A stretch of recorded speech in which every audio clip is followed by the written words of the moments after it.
distinguished authors, writers, and content creators discussing both the creative and technical sides of writing, as well as the industry surrounding it, from novels to screenplays to comics and more.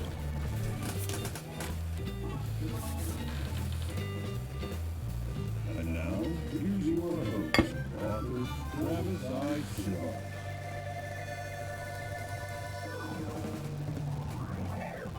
Hey, and welcome back to Write Night.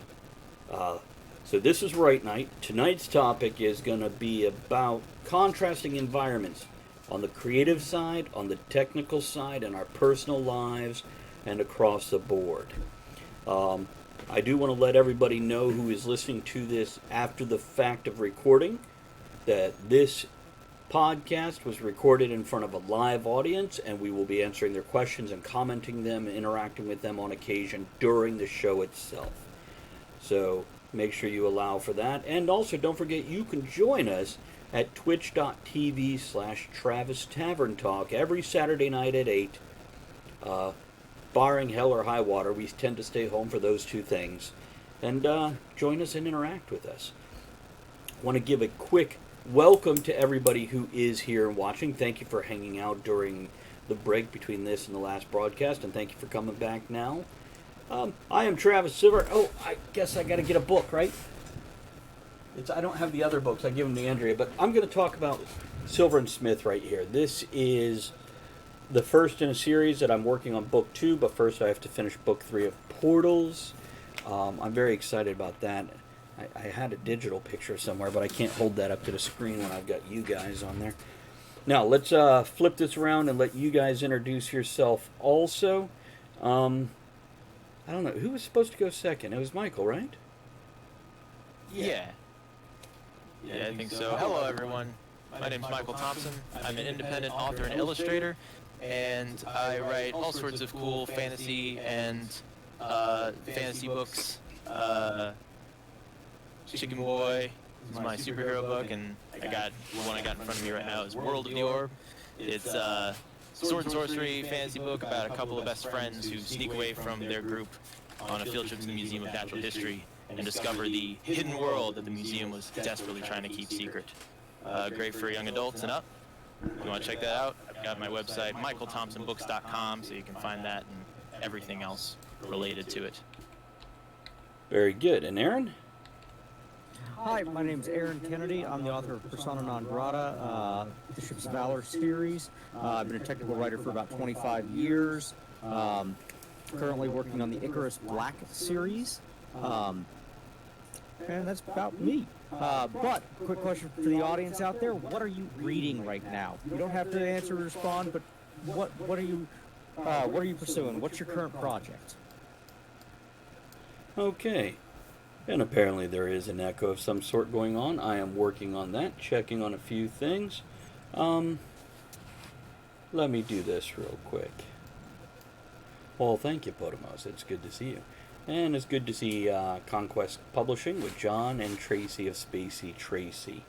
Now, a few other things. I'm going to play with this echo. Do me a favor, for our live audience, let us know when the echo disappears, because I am playing with different things, muting, and making sure I'm not picking up sound in 2 different places.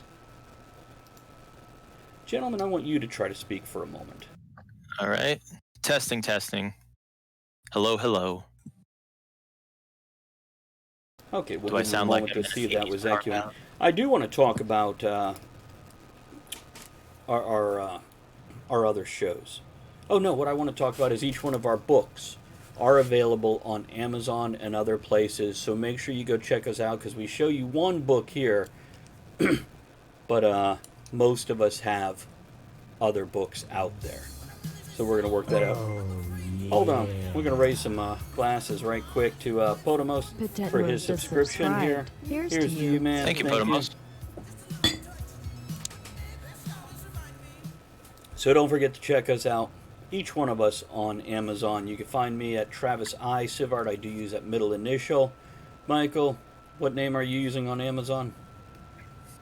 On Amazon, it's Michael Thompson Books, I believe, is the author page. Michael Thompson Books. Do you prefer people, and I actually wrote this question down to ask you later, but let me ask you now, do you prefer to send people to your regular website instead of Amazon? We can do the regular website for now because the first three Chicken Boy books were released when I was a teenager, and they're under a different name. They're under Mike Thompson. Um, but I'm going to be updating them all and making them more of an industry standard size. And so when I re-release it, everything will be under Michael Thompson. I had a situation where I had 3 websites at one point, and it was getting too expensive. So I have consolidated everything onto michaelthompsonbooks.com. Echo is back for me, apparently, from John said. And what about you, Aaron? I can be found on Amazon. It's under Aaron, Aaron, like Aaron, and the last name Kennedy. Just like the dead President Kennedy, like the dead president. So Aaron Kennedy. There we go. And I believe I'll have the echo fixed at this point in time. So let's see here. Let's set up the topic, I think. Tonight we're going to be talking about contrasting environments. And we're going to do this really, it's an odd topic in that it's very expansive, but it takes some thinking to get your head around it. So with this, we're going to discuss things anywhere from the weather to good versus bad, law versus chaos, dystopia versus utopia, colors in a room, etc. Just everything that can contrast from a physical level to a psychological level. Hold on, let's raise a glass over here to the Witch's Door. Thank you for joining us and subscribing during our show here. And for all our viewers, I want you to know we are recording the podcast that will be put out Wednesday. Even though we do a creative hour than a technical hour. The first hour is going to lean towards the creative, and then the second hour will lean towards the technical, but it is going to blend. So for anybody listening to podcasts that is used to that break in the middle, this is going to be a shades of gray. Shades of gray, baby. Aaron. Nothing wrong with that. All right. Thinking about contrast. Hold on, Aaron. I'm going to totally interrupt you. You are totally breaking up again. And almost constantly. So we're going to give Aaron a moment to wiggle his wire, if you know what I mean. Maybe plug it into a different USB port if that's the case. And we're going to let Michael talk a little bit if Mike's got some stuff on his mind. All right, I'll talk while we sort out the crackling issue. The top thing that I thought about when we were talking about the contrasting environments, one of the things that we came up with was protagonist and antagonist, or protagonist versus obstacle in general. And I was thinking about in my book Winslow Hoffner's Incredible Encounters, which is about a fisherman's encounters with mythical beasts on the bay that he lives. There was the antagonist of that book is kind of an old friend of his, and what they came to represent when I sort of stepped back and looked at them is Winslow came to sort of represent intuition, and the antagonist Scialpi sort of represented logic. And so it's kind of interesting. It was kind of interesting to me when I looked at these traits that are normally kind of chaotic, because we were talking about law and chaos. And Winslow, my main character, definitely falls more on the chaotic side of things, because he sort of has a gut feeling and he goes with it. But that's presented in the most positive possible sense, because he's usually right. And then Scialpi, who does everything by the book, but sort of lacks that intuitive inclination, it sort of drives his villainy and his pursuits that become a little bit less than savory toward the end of the book, and that's kind of his corrupting force. That a little bit of envy there of Winslow's apparent gift to see these creatures. But But yeah, intuition versus logic, and I think that's an interesting thing. If you guys, I don't know, when you step back and look at your characters, do you notice, like, if you boil them down to like one word, what does this character represent? And then you flip that and compare it to your antagonist. Do you see the inversion appear? That's a great question. Aaron, do you have some thoughts on that so we could test your crackle? Um, let's use Ari and Hart from Persona non grata. Ari is our narrator, um, our primary protagonist within the story. In reality, it's Hart. Hart is the one that we care about. Ari is really describing everything. So what we run into is Ari talks and he talks and he talks. He's a narrator. He's giving you the description of the world. Hart is shorter. You get tidbits of him, but when he does speak, you get that meaning there. And what's kind of nice there is, for those that have seen the View Askew-averse, your Jay and Silent Bob movies, we've got Jay constantly talking nonstop, whereas Silent Bob has one or two lines during the entire movie, making them appear poignant.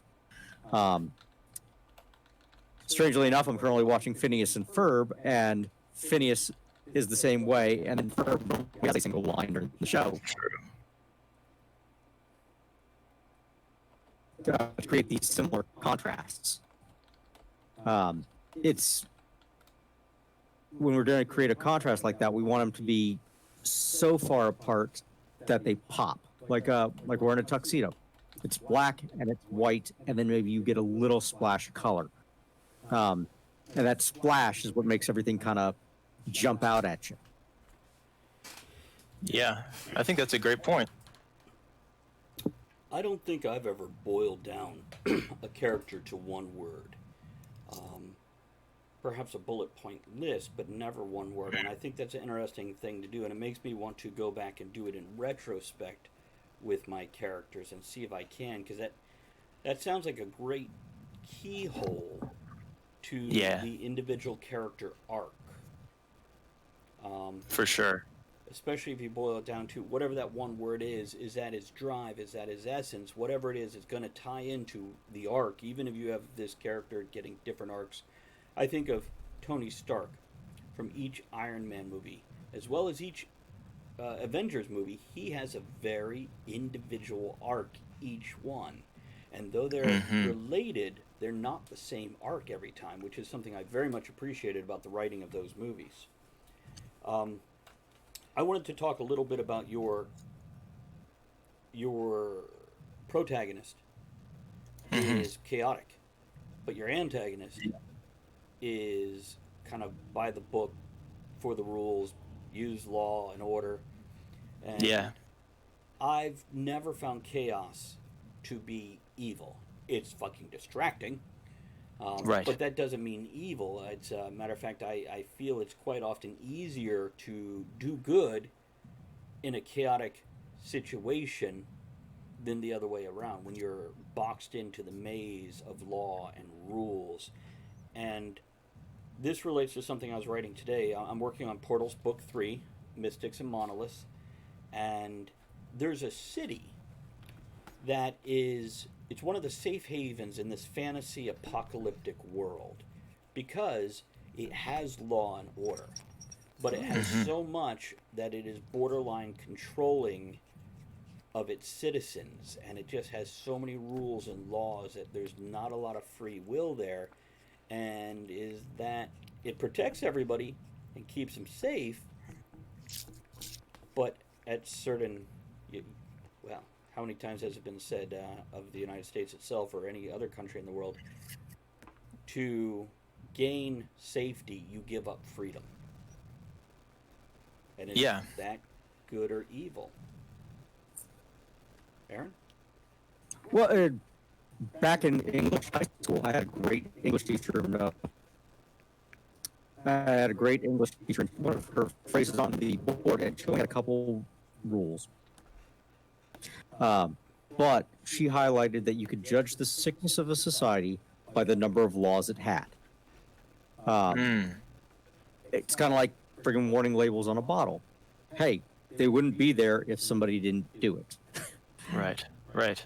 Um, so, having traveled the world, friggin' places like Singapore. Singapore is an amazingly clean city. You can't buy gum in the city. It's not against the law. You just can't buy it. Mm. It is sterile. It's kind of sterile. It doesn't feel right. Okay, Even though it's a nice place. Whereas if you go to a similar city, your San Diego's or your Sydney, Australia, they're clean, but they're not disconcerting. Right. Yeah, I think that's true. When looking at that in a story, I think it is very interesting to look at anything that can be a virtue. There's a corrupt form of everything, right? So, and a positive form of things that may be, normally negative. So, like chaos has normally a negative connotation. Mm-hmm. A positive form of chaos can be like spontaneity, um, and a negative form of lawful can be, I think you said the word, Aaron, sterile.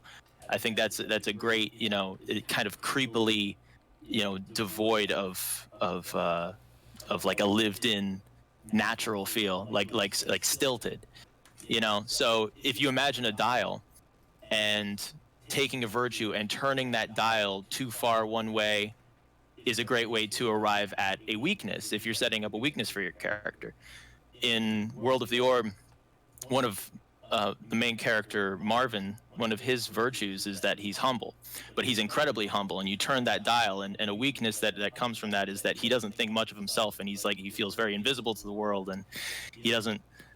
He just thinks of himself as a face in a crowd, and he's become very complacent and comfortable in being quiet and just a part of the environment almost. And Shamal, the villain of that, is very prideful, and you turn that, and the weakness that arrives from being prideful is the fallacy of the idea that you cannot be wrong, and that sets you up to fail as well. So anything that might create a strength or that may create a strength for your character can also create a weakness, and by turning that dial of that quality dial, Yeah. What do you think, Aaron? Well, you bring up a great point about the strengths and the weaknesses. Vampire the Masquerade, friggin', they had a fantasy RPG that came out later, and it was modeled after basically the descendants of gods. But when these avatars on Earth, when they started to, their strengths were their weaknesses. So as they became more powerful, pride would take over. Yes. As they started doing one thing, these facets of the personality became their downfall. If I can interrupt real quick, for the excuse me, for those of you here in the Crackle and Aaron's technical side, just send them new headphones. But other than that, we hold up 2 fingers. It's the pause symbol. It's also telling Aaron, give it 2 seconds, because we find that 2 seconds of silence stops that crackle as long as it doesn't come back in too strong. No idea what the real issue is, but we are definitely looking on getting it fixed. So bear with us. I think if Aaron comes over here and helps me out with this project he mentioned, there might be a present of a new set of headphones for him. Okay, Aaron, carry on with your concept. Well, we don't have unflawed characters. You can't have an unflawed character. The best stories are where the villain is a little bit right, or the hero is gonna be wrong quite a bit, to where maybe the villain can convince him. For those that have watched The Mandalorian, they talk about, hey, the Empire brought good, in every measurable and objectable means, it brought good to the people of the galaxy. It doesn't make them any less evil, but prosperity went up, poverty decreased, food was available. All these things are better now because you've got this heavy-handed law organization. If I may, Yeah. something else about a not flawed character, they're just boring. They're hard to relate to, they're hard to understand, even if it's just their own concept of their flaws, their internal flaws, where they mull it over in their head how, because we've seen all these perfect people in movies, sometimes in real life, in books, and once you realize they have the same anxieties, fears, and all these things that pretty much everybody else does, now suddenly they're relatable. They're human. And no matter how perfect they look on the outside, they're broken on the inside, just like the rest of us. And as for a villain that a little bit right, I love it when a villain is completely right from a certain point of view. And this goes back to your comparison of the Empire. The Empire is absolutely right. Now, we could look at the overlying story that the populace didn't see, Palpatine's greed and anger and destructive nature. And yeah, that's a different side. But the Empire itself, it brought safety to the streets. You could walk down the street and know you're not going to get mugged. And also, they didn't even have a corrupt government. It's not like all these stormtroopers were collecting money for protection.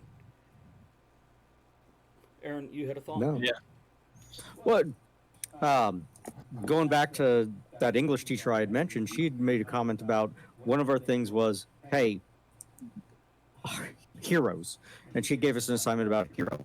One of the reading assignments a couple weeks prior was talking about how heroes are they're archetypes of what we like. Yeah. So they don't necessarily have to be unflawed, but they are what we seek to attain. James Bond was the prime example they used. James Bond is a drunk and a philanderer. Yeah. He is a horrible, horrible person. And if you look at the movies, he's constantly hitting on Mrs. Moneypenny, his boss's secretary. Now, some of that is a product of the times. Doesn't make it right now. But you go back and watch some of the movies, and they are horribly uncomfortable now. They are. It's like, for those who have seen the movie The Graduate, it's about a stalker. If you watch it now. If you watched it back then, it's like, oh yeah, guy's in love, and he goes sees the no, he shows up at her house and her place of business. But that's also contrasts. Yep, that's correct. Yeah, I would say so. And I liked something that you said earlier. Beyond just hero villain, if you have perhaps an ensemble of characters, you talk about having truly achieving contrast, which is what's in the title of this episode. When you have, a lot of one thing, or perhaps one, or the environment can do this as well, but having that fish out of water, having a personality trait that comes to the foreground in a certain situation or in a certain group of characters. That's what contrast achieves. Like in a picture, if you think about a picture, if you have a lot of cool colors and then a hot color in the center, your eyes go to the hot color, and that can be achieved through the personalities of your characters.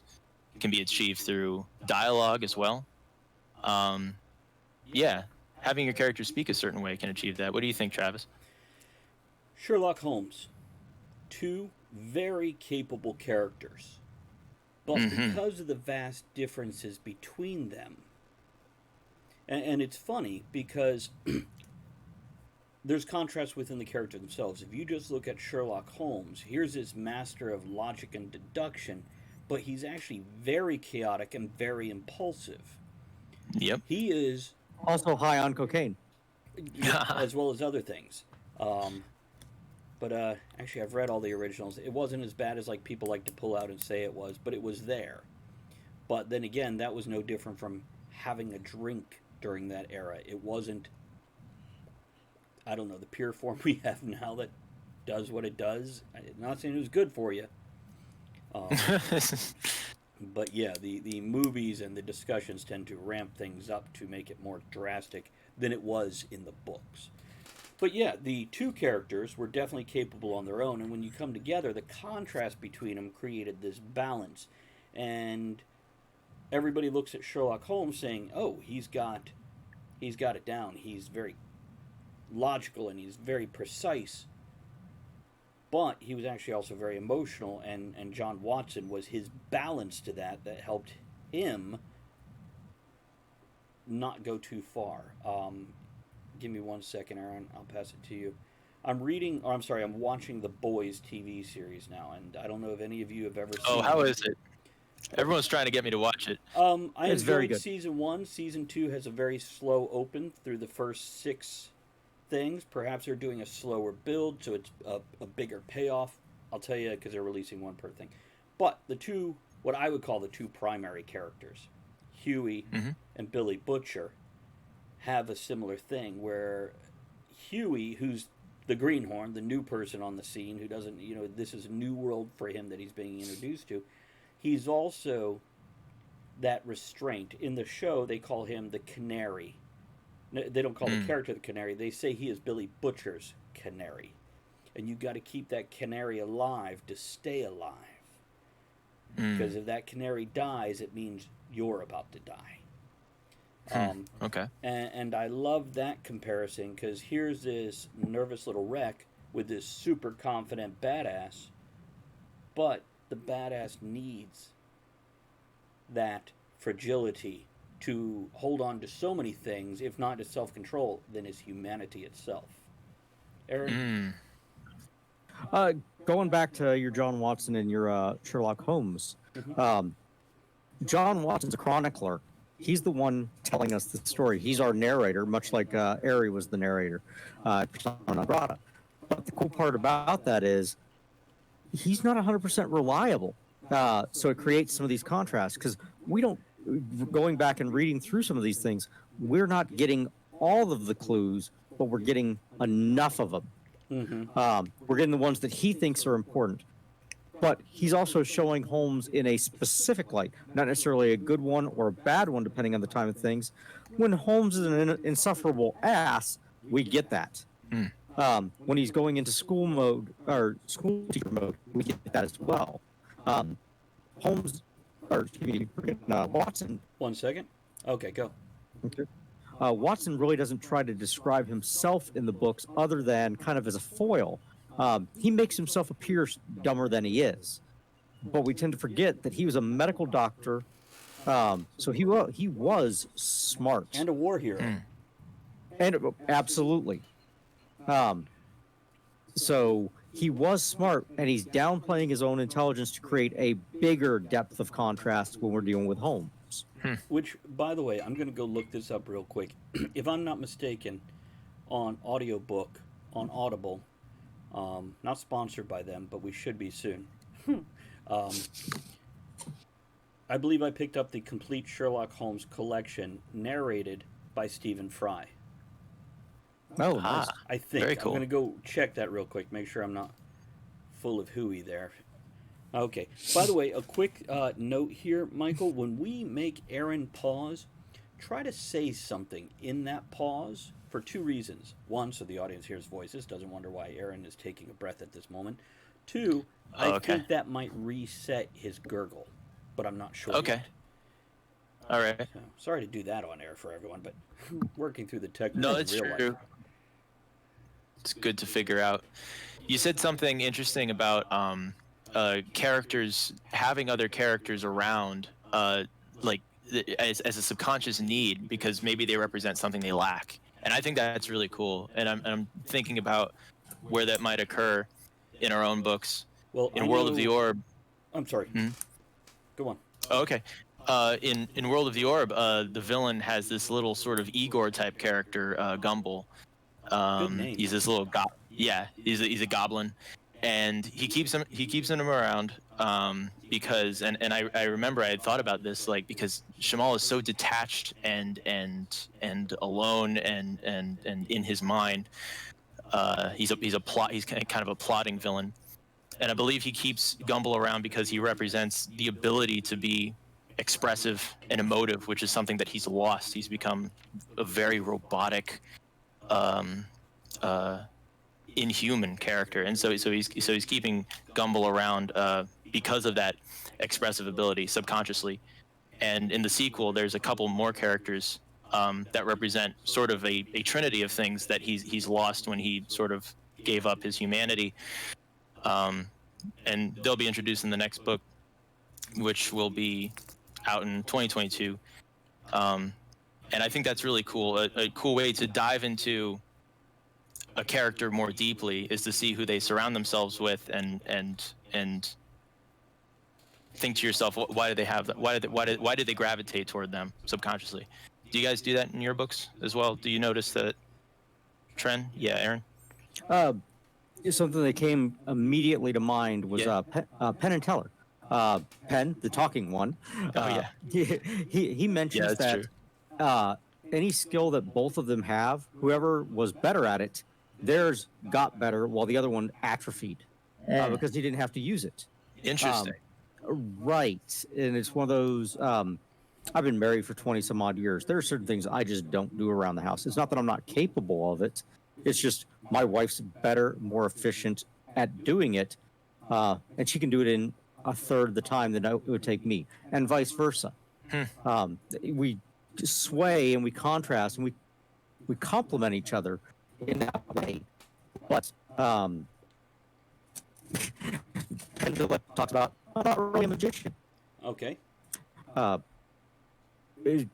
When you look at it from an outsider looking in, you realize that Teller is the magician and Penn is his beautiful assistant. Oh, okay. But it's a great contrast because your eyes are stuck on one while the other one is doing the misdirects. Yeah. A couple of things. Go ahead, Travis. What you got? Popping all the way back to where Michael was. A good contrast going back to Avengers. The first Avengers movie, Iron Man's contrast was Captain America, the one that said you'll never be the one who throws yourself on a grenade for the other guys, which is something Captain America had done in basic training. But it's not too long after that that Iron Man does that. He does a selfless act in saving the helicarrier. But in my books, because I love that Michael mentioned, I love that Michael is being so proactive and intelligent in, like, what about in your books? Because for me, it's natural to look at other people's work, not my own. But in mine, Silver and Smith is built on this contrast. They're both capable people. Now, one is younger and more enthusiastic and has that younger type attitude, and the other one has a more reserved, older type attitude. And in Portals, they all three bounce off each other, but they're all three the brand new character until you advance in books and you get to the character's second or third book that they've been in this world, and you have a new person in there. But they still contrast from each other, and that allows them to reflect back on their self, where this person has this, why don't I have this? And then my final thought before we move on from this to whatever comes next is keeping what you were around, such as your villain. Yeah. Now, a lot of times when people look at this, oh, hold on, let me raise a glass to Trin, who just came in and subscribed. Thank you very much for that. Thank you, Trin. Appreciate that. Little musical intro to that. Trin_music lover has subscribed for 5 months in a row. 12 total. Hee. So, with somebody keeping somebody else around, it could be A, as a warning of what they were, or B, this is what I once was and I've lost something and I'm keeping them so I don't feel broken, because I'm replacing something that I had in myself, whether it's hope or whether it's innocence, which usually it's those two. You want to be around that again because you remember before you were more bitter, more broken, and You gave me chills right there. I love that. You summed that up so well. well, thank you. It's and I just heard some other noise. I'm just checking to make sure I don't. Okay, I'm unsure what it was. It's Aaron. I'm glad you brought that up because in Persona non grata, Go ahead. I've got Eri and Heart. I intentionally made Heart, our AI, more human Yeah. in a lot of regards. Eri, he's been through war and back. The way he perceives the world is, I've got this utopian world through a cynic's eyes. Hart is not a cynic. He's always looking at the best in people. He's always doing this. Whereas any Eri may shoot first, ask question later. Hart is reserved and kind and looking for ways to do things that Eri forgotten that you can do. With the Icarus Black novels, One sec. Go on. Wait. with the Icarus Black novels, I'm taking Eri's older brother in a different timeline, different time period, Val, who is now a teenager AI. So instead of our mature adult one that we got with Hart, who's still young, we've got this one that hasn't reached that stage yet. But I've paired him off with a guy named I'm working on the names. A guy named Juan Hermes, like the scarfs. So John Hermes. So he is an older curmudgeon. He's older than Eri was. Love a good But curmudgeon. we've got this. Exactly. Well, he's hurt. He's broken. He's just old, and that's the problem. And gravity weighs on you after a while. But they are contrasting characters to the titular character Icarus Black. Okay. To the titular character Icarus Black, who starts off the story at about 12 to 13 years old. Okay. So we've got somebody that is a potential sibling in many regards, and then somebody who is also a father-ish figure of some regard. And I'm trying to build that dynamic here because relationships are complex things. So the relationship Icarus has with John is one. What she has with Val is another. What Val and John have is another. And all three of them combined are different, just like your regular family. Travis, you got a brother. The way you react with your brother to your parents Well, hold on one is second. one. Go on. What about my brother? Yeah, you've got a brother, so the way that you and him together would react with your parents is one way, whereas individually would be a different way. That's very true. Now, if we're done with that, I would love to look more into flipping other things. So we've kind of touched on light versus dark, law versus chaos, and even a little bit dystopian to utopian. Though I know Aaron mentioned some points before the show. And by the way, I've seen Michael smile when we interrupt Aaron to say a word or two. It seems to be working, I think, to fix his gurgle. Yeah, it seems like it's working. Yeah. So we'll keep doing that. When you see us hold up our fingers, we need to say a couple words. More than two, I've noticed. Yeah. And that seems to reset whatever's creating the issue. I would love to talk about environment itself and how flipping... For example, in Indiana Jones, we constantly see him flip environments, and it changes the tone and the speed and the reaction. We saw this same thing in Pirates of the Caribbean.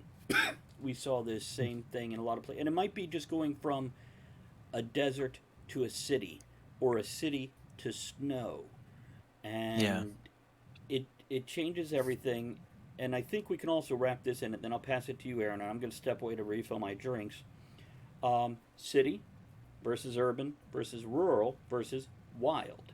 This kind of fits in with that whole theme. When you change the whole environment of nature around them, different aspects of personality and story come out all together.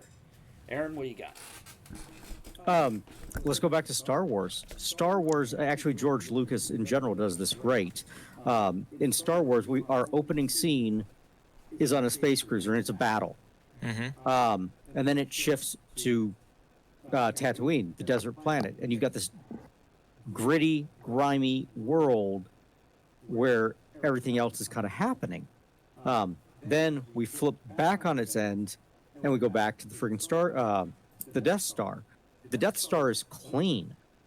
We're not dealing with grungy Luke or anything like that, or our rebels who are just dirty people. We're going to Stark White Stormtroopers. Go ahead. We're going from Stark White Stormtroopers, clean black armor. Everybody is in kind of this militaristic look, but it's clean, it's nice, but it hits back on that sterile. Yes. And then we flip back again to our rebel base and things like that, where it's chaos. Yeah. And then we're merging the two environments back together to create these things. And we see the rebel base get more orderly as the battle progresses, whereas the Death Star gets more chaotic as the battle progresses. Right. So we're seeing it contrast back and forth to make sure there's kind of a nice little teeter-totter balance here. We don't ever see any explosions on Yavin 4. We see them all on the Death Star. Yeah, you're right. So it's like one side imprinting on the other. Yeah. Well, I'm curious, do you feel that's the characters influencing the environment or the environment influencing the characters? I think it's more director's notes to create that emotional feel for us. It really is. Because they want to create this world like, oh, this is one world, this is another world, and here's where these two worlds overlap. Things that both of you guys do. You created the portals, you created World of the Orb, where we're moving aspects of one to the other to create stark contrasts. Well, don't you do the same thing, going from different places in your book? Oh, absolutely. I aim from Luna, which is the moon, one type of environment where, and again, it's that utopian feel. And then as we get into the outlying areas, it's more grungy. And it's starkly contrast back. And then when you're done, let's pass it over to Michael. Okay. Then we get back on Earth, and Axion, the actual city of Axion, becomes another stark environment where we're moving from different types of emotional feel to create all these different contrasts. Yeah, I agree. I think that's very smart, and I think especially when we have these big genre books, and you have these new environments, I think. At the very base level, what it creates is just simply a sense of progression. When we're on a journey, and we're seeing these things, and for your characters though, it's you've conquered one obstacle, and you start to enter a sense of a place of comfort, and then when you enter when the new challenge arises and it's personified by a new environment, perhaps. You roll into this a brand new area of discomfort as a new challenge arises. So as you enter a new area, it can be symbolic of a new challenge. That's a great point. And by the way, video game storylines often follow that same thing. When you hit that, you've kind of beat the big boss. You're going to the next level, whether it's an MMO or a side scroll or whatever. You get a new physical environment. And that changes it up and says, kind of like a huge stamp on it, new challenge. Exactly. And you have these heroes that are building their skills, and a new challenge, perhaps a harder challenge, personified by a new and maybe scarier environment, rises to meet their level. What do you think, Aaron? Lord of the Rings and The Hobbit are great about doing that. As we go from environment to environment to environment, we start off in the Shire and make our way all the way to Mordor, our volcano pit. They are as far apart from each other as you can possibly be.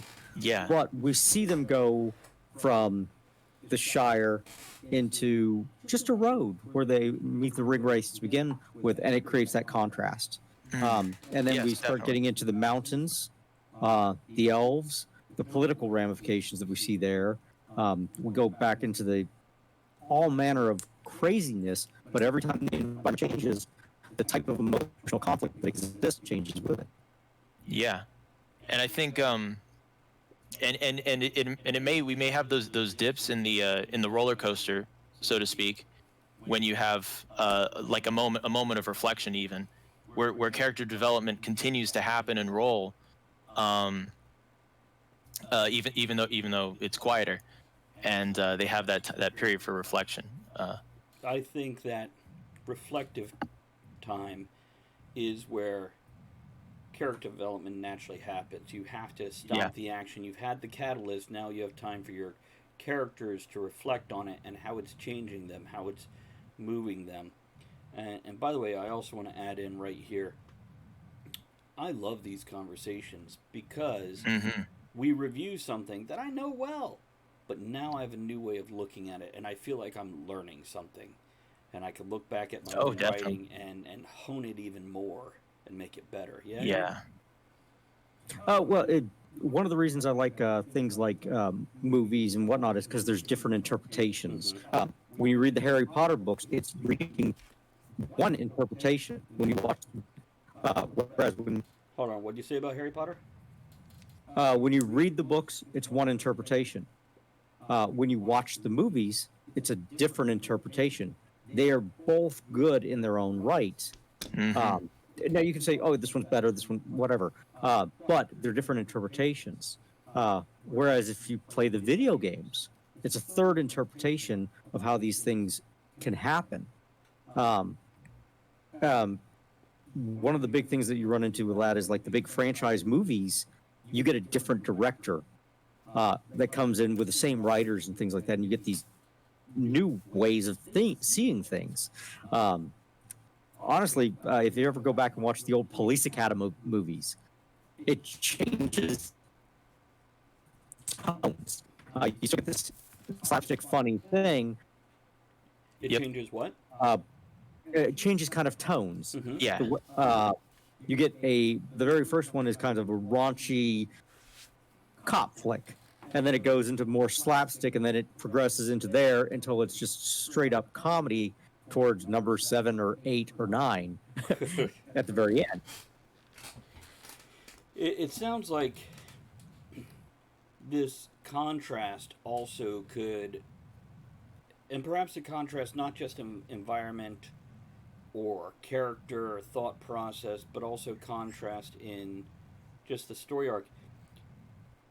It visibly marks the changes between Act 1, 2, and 3 if you're using a 3 act thing. And quite often, when you do flip that world to go from this is the safe world, this is the Shire, this is the Prancing Pony, into the ring race and beyond, and then that final bit of information given at the beginning of Act 3 that changes everything and allows your characters to move forward. Another environmental change, another contrast to what they've gone through before. In this case, going from the politics in the city and the interaction of the races to just here's a volcano and certain death. Yeah. You know, and not that you have to ramp it up, because in other like political dramas, that's when you get deepest into the city and deepest into the politics. So, what are you gonna say, Aaron? You talked about going from Act 1 to Act 2 to Act 3. One of the best movies on this one is The Fifth Element. The movie starts off as a parody of all sci-fi. Yeah. You're looking at it, they literally roll out a scroll. You're looking at what? Yeah. They literally roll out a scroll of all the skills required by Dallas Corbin to accomplish this mission. That's silly. It's just over the top. We meet all these characters, and you're like, okay, this is. We get the archetypes, and we're like, okay, where's this going? And then in Act 2, everything flips on its head. Instead of this grungy world, we end up with this clean, Floston paradise. Ruby Rod who was super confident at the end of Act 1, is now this nervous wreck in Act 2. Corbin actually gets to use his skills. We see Lilu going nuts, like she's the true action hero. And everything kind of happening here, and it's absolutely great. And then as you keep going, it flips its way back on its head in Act 3. But one of the really cool things here, when we get into like the villains and the heroes here, Corbin Dallas never meets Zurg. Think about that for a second. Our primary antagonist and our primary protagonist never meet. Wait, Zurg is the big, ugly alien, right? He's the one played by Jeremy Irons, I think it is. So, is that the guy with There the was an plastic opposing- plate on his head? Yep. Don't they talk on the phone at some point? Negative. He gets Corbin gets fired by Zurg's company, but that's about it. They pass each other almost in a hall, but they never actually meet. Interesting. During Act 2, Zurg lands on the ship to go get the boxes and blows up the ship, but that's as close as they come to actually interacting. Go ahead, Michael. I think what this and this might be a great thing to discuss for the second hour is it's almost like a contrast of its structure. So you talk about how it's almost like a parody of sci-fi, and this can occur in our own books as well, where you may have an inversion take place, and that happens in the setup. So you have, whether it's the environment or the characters within the environment or otherwise, you have the setup that feels comfortable, and then the inversion happens, and that's when your readers and along with your characters wake up and realize, oh, this is something completely different than what I was expecting, and thus exactly rolls the story. Yeah. No, I mean, when we look at those things and you're like, oh, here's our setup. One genre that I truly love is the caper or the heist genre. Now, heists typically have the double cross at the end and all that stuff, but the capers, where, oh, we've set up this plan, and then the second stage is, oh my God, the plan's gone off the rails. And that alone is a great contrast of, oh, everything looks great here, and we're almost bored, and then everything goes to shit. Pardon my French. Yeah. But I mean, it's like watching NASCAR. NASCAR, freaking, is this beautiful orchestra of cars going around a track, but we're kind of waiting for a train wreck. What's going to happen? Plot twist. I mean, it was expected, but plot twist.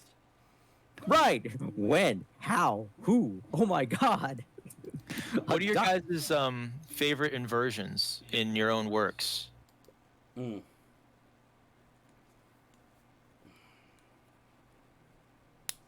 I can start with one while you guys are thinking about it.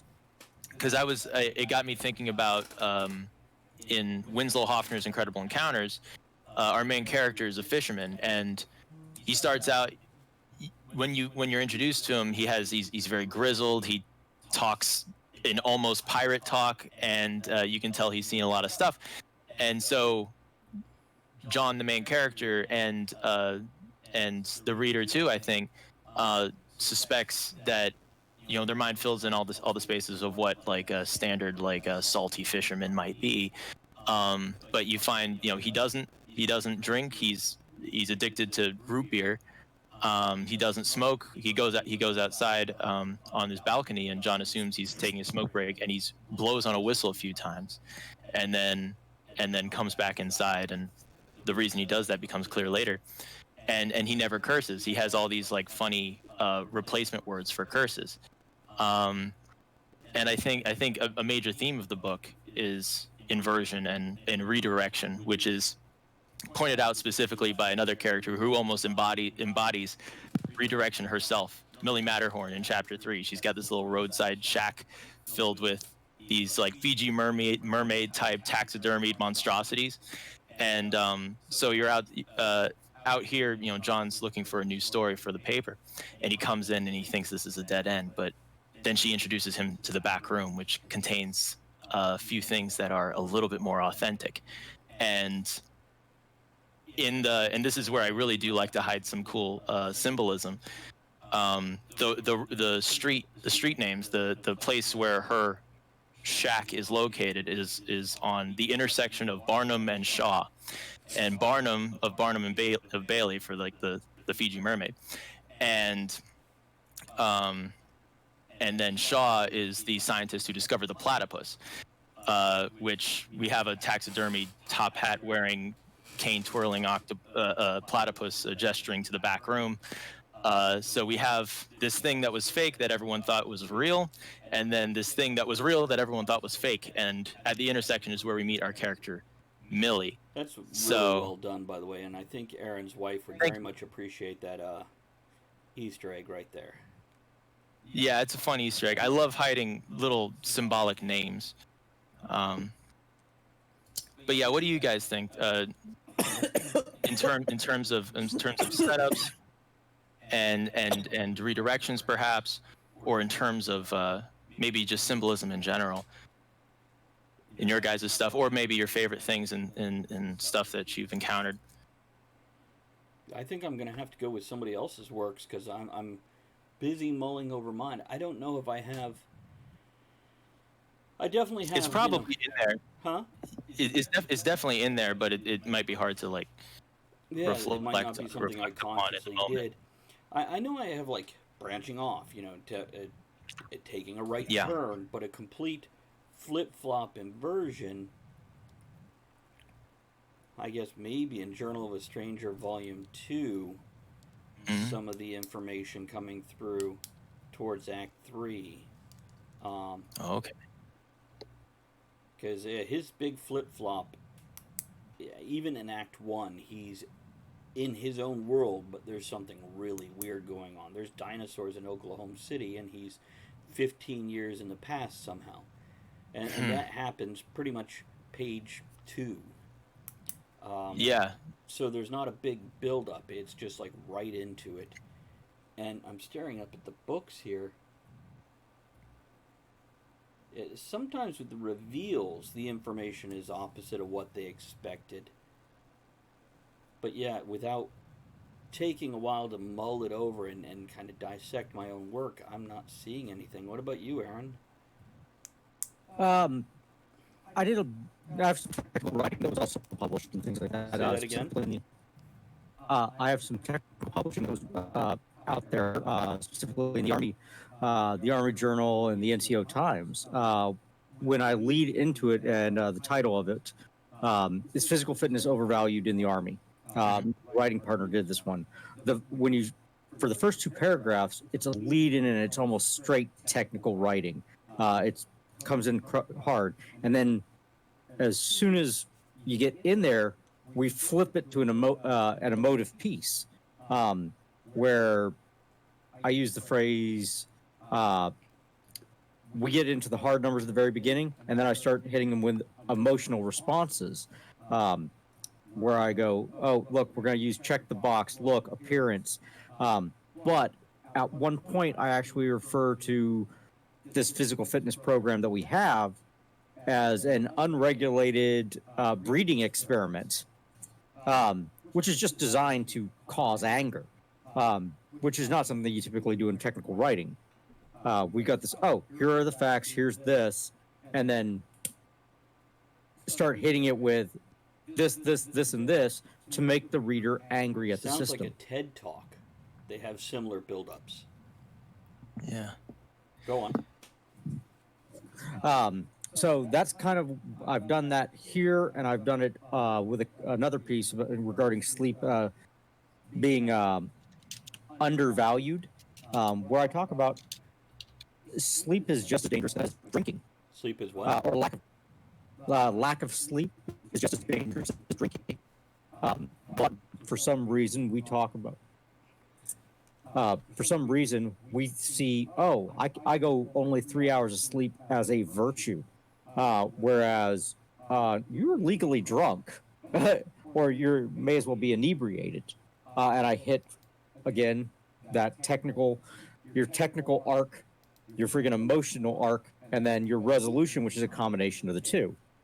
Right. I remember an episode of Mythbusters where they talked about that, and they had this little closed driving track, and they tested the effect of sleep deprivation on them, how many cones they hit and stuff, something like that. It was very interesting. So yeah, that's a really interesting topic. And if I can, when you're done, pass it on over. Okay. I actually had a question for you, Travis, about Harbinger and environments, and I think I'm remembering the talisman, the meteor coming, right? Or comet was it? I think it was comet, Comet. and that has a major effect on the environment.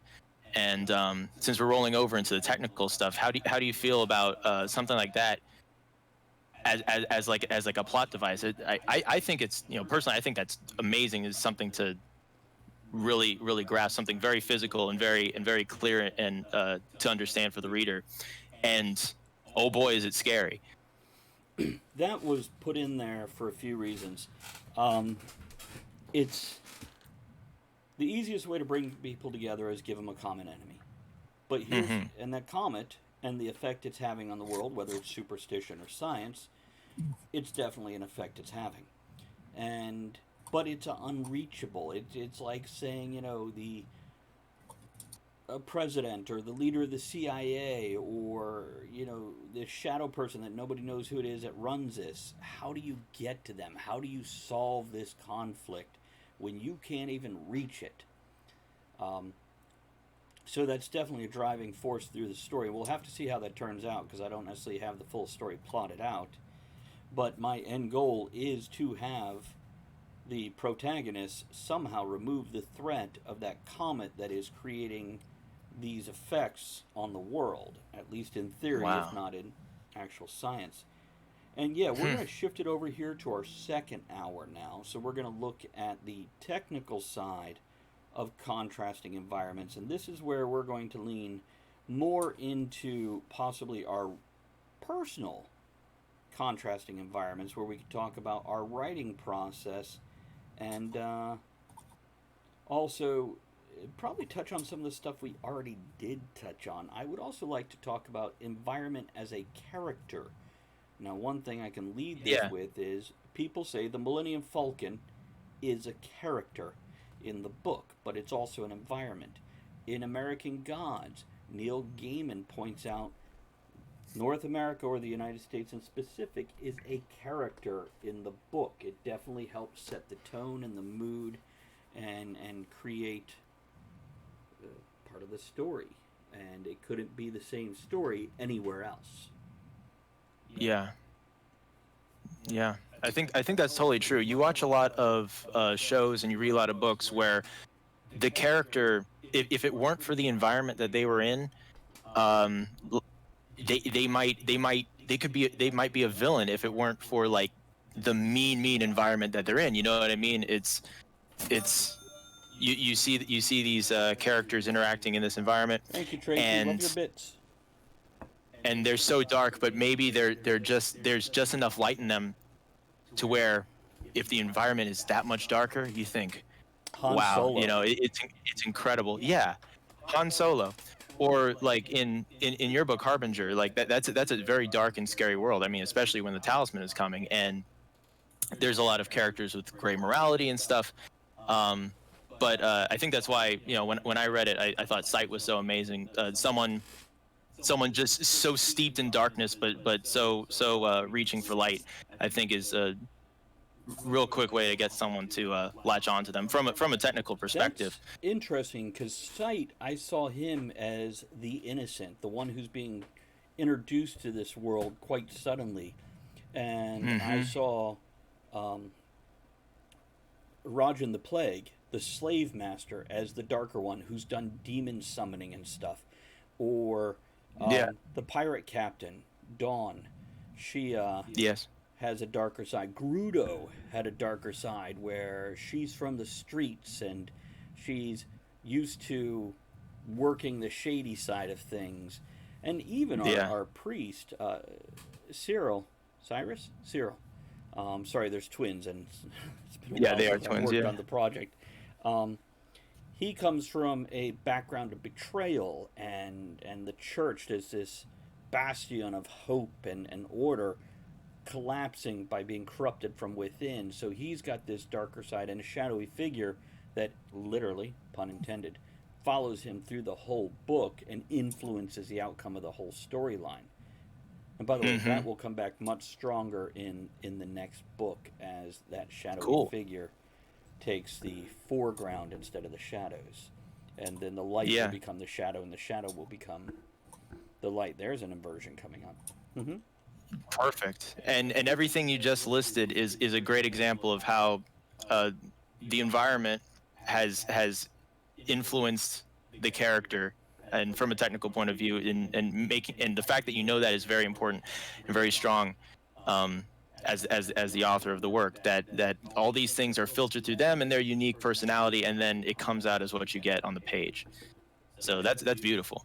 I also think it's interesting when you have somebody went up against society, and in this particular case in Harbinger, the slave master or the Hmm. pirate, and they're just fighting against society. They see society as wrong, and they've taken their little niche and made it into something society calls dark or evil or wrong. And because of the skills they've developed from it, they're now fighting for the good of everyone. And they're using these dark tools to conduct that battle. Um, yeah, I am so torn on when I start to write book two. I'm somewhere between super apprehensive and really excited. Um, Well, that's good. That's good. I mean, it'll be interesting. I think as soon as you start it, all your questions will be answered. You know, you'll feel it flow and see where it's taking you. mm-hmm. Aaron, what were you gonna say? Um, your concept freaking. We got the one guy. Well, no, it's where we got the one guy and he's carved out a niche. Yeah. And the environment, the ecology, all of this is our antagonist. Mm. Going back to our Star Wars reference, we're introduced to Han Solo. He is a scoundrel. He murders somebody within 5 minutes of us meeting him. Okay? He shot first. We see it happen on film. But he kills a dude. Now, he kills a Yep. dude who was trying to bring him in because he was a drug dealer. Hmm. Now, as you get into the expanded universe and all this stuff, yeah, it was creative and stuff like this. We find out that, oh yeah, he got kicked out of the Empire for being because of slavery, because he was against slavery of Wookiees and stuff like that. But Han Solo is not this nice guy. He is this character with great morality. He's a what character with what? He's a dark character with gray morality, who has decided that it's him against the world, and he kind of latches onto Luke, who is still light there. You get that little Right. gleaming light of what he could have been. Yeah. Because if you look back, you're like, oh, Luke was going to join the friggin' Empire and follow the exact same path Han was. Yeah. And as we start seeing it, he goes, hey, you're not too bad of a pilot yourself. Stay on board with me, kid. You don't have to go with those rebel scum. But that's his lifeline back into all this. I just wish they had translated that better in the Solo movie, because he was a perfect little angel in the Solo movie, and we didn't have that darker part of him. And sure, you insinuate, well, it's a learned thing, but I believe he's also just wired that way a little bit. And that made him delightful, because he is a person fighting his darker side and choosing the light side. Now, maybe in the original Star Wars trilogy, he had to have that monetary push. Or, more likely, it felt like a monetary excuse. Because he did leave, and he came back without more money being offered. Because he does have this underlying give a damn. Yeah. Well, I mean, we get into kind of that the Maslow's hierarchy of needs and stuff like that. The base need for a lot of folks is survival, and then we get it up into intellectual pursuits, Right. happiness, and all that stuff at the very top. Some of our best villains are ones that have transcended the bottom tier and have made it all the way up to the top, to where they've forgotten what it's like to be hungry and poor. You start going, oh, well, I can destroy the world because it's not going to affect me. Right. I'm pursuing this intellectualism. Interesting. To talk a little bit about the environment in the story, and making that a character itself. I think a very quick way to do that is personification. And from a technical perspective, using maybe verbs that would be like human verbs, like say the entrance to his forest, like scowling or something, and to create a sense of menace if this is supposed to be a menacing place. Or I'm remembering in Winslow I love when when people do that, by the way. oh yeah, me too. And Well, that's anthropomorphizing the environment. yeah, and you do it literally with your spaceships because they are alive, right? I'm remembering in Winslow, Hoffner's Incredible Encounters, when John and Becky, who are journalists, walk onto Winslow's boat, the Sienna, for the first time. It's described as creaking curiously at their unfamiliar footsteps. So the boat itself is unsure about how to receive these characters on striding upon it. So I think that's a really cool way to help your reader feel connected and feel out how they're supposed to react to a new environment. Well, it gives an underlying emotional current to the environment Yeah. itself. So you know if you like it or fear it or curious or worried or whatever. Yeah, for sure. I like that. See, and as we talk about these things, I'm going through my head in my current story, going, how can I work some of this in?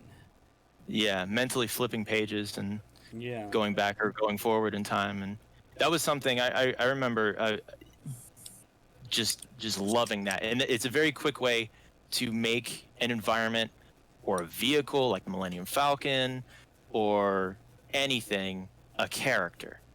It takes it and it transcends it to another level, because I mean, we as people, we humanize things all the time. We humanize animals, we humanize where we places where we live, Wow. and it's the human energy on the things that it's like imprint. It's like imprinting personality on these places, and to us they feel so absorbent, and then they put out their own vibe. So yeah, and you feel that through history, and you feel that through decoration, and you can describe that I think very quickly by using human verbs, stuff like that. Let me do. Oh, Yeah. Go ahead, Aaron. Because you mentioned the Millennium Falcon being alive and things like that. One of the best Start again. The Millennium Yeah. Falcon, yeah. one of the best things about the Millennium Falcon kind of being alive was they did it in the expanded universe, and friggin' Leia makes a comment that Han explains that it takes 3 droid brains to run the Millennium Falcon. The systems are so complex. And she points out that they bicker. These 3 droids don't get along, and her belief is that they are intentionally sabotaging each other's systems. But it creates this, and then when you start going back and you're doing your reread, you're rewatching stuff, you're like, oh, holy crap. And you've got this, it's not just that the Millennium Falcon's alive, it's also this war zone between these other forces that you can't even see. I like to think of it Wow. as passive aggressive, 3 old ladies bickering with each other. And Oh, just that's like exactly how she... switching the sugar for salt type situation. Mm-hmm. Well, there's a reason he has to constantly bypass things. It's like, oh, that system's no longer under your control. until they find it again, and then it's crapping out. But imagine the Golden Girls in a passive aggressive house. They were. They were, but they're moving. Oh, we're just going to move all the stuff that Betty White has, and we're just going to put it up to the next shelf so she can't reach it. I think that was an that episode. kind of thing. Let me redirect us to our writing process. So for me, when I write, I find writing at a certain time of day is better for me. Generally, later in the day at this point in time seems to be better for me. I have a hard time writing earlier in the day. So my environment where I write, I do like to be able to look around. I like windows near me or interesting things to look at. So I have something to do when I break from my writing where I've hit a point. Now, I will say this, not the internet. Because the internet is just taking you away, taking me away at least. Maybe somebody else could do a little research. I cannot do a little research. It's like a wormhole. That's fair. Yeah, absolutely. So, and I'm also going to open up the whole concept of multiple topics on my bullet points that I wrote down before the show.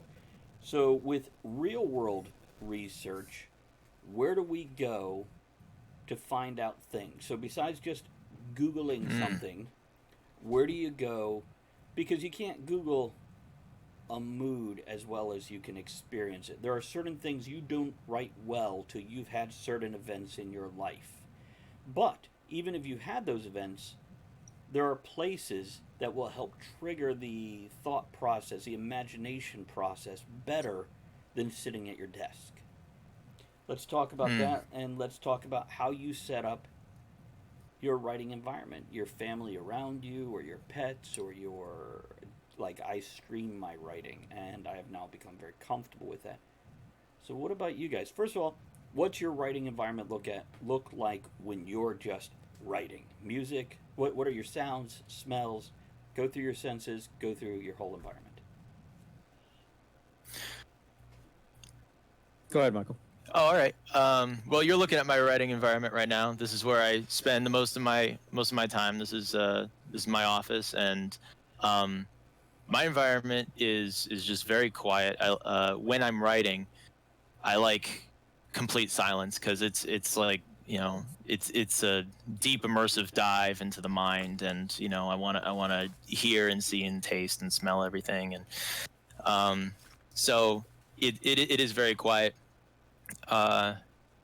Sometimes I need to remember to do things like open a window, you know, and let some air in, because you know, a little bit of outside sound is okay. A little bit of birds chirping and a little bit of wind rushing in, especially ionized wind or rain pattering. I love. Yeah. What do you think? What do you think, Travis? I will say this about your environment, because I don't want to take you away from what you're saying, but you're also surrounded by creativity and inspiration. Looking at all the photos behind you, knowing what they are, even though you can't see them in this screen, I know those are creative sources that you admire and that you appreciate. You can see Guardians of the Galaxy, you can see Ash, you can see group photos of different characters. I can't tell what they are, but you've surrounded yourself with creativity, though you're not facing it. It's immediately in your environment. That's really cool. I wasn't even thinking of that. Thank you. Yeah, for our audio only listeners, I have a wall of autographs, and I was kind of inspired by, like, you know, Chicken Ruth's, which is a restaurant over in or was a restaurant. I don't think it's open anymore, unfortunately, in Maryland, where they have all of these, you know, celebrities who have been in the restaurant, and they sign a little photo and they put it on the wall. And this happens a lot in New York and places like that. And I just thought that was so cool. And I love, you know, autographs. I love just like seeing people's personality in a stroke of the pen.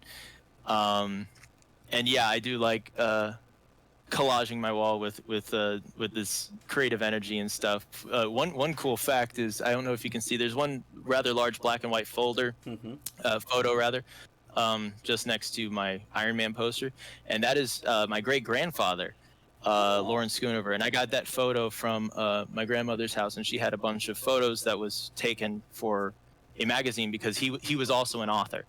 and so he's my greatest inspiration. I dedicated World of the Orb to him, and it's up on the autograph wall because when some of my extended family found out I was pursuing writing and stuff, I was being sent some copies of his books.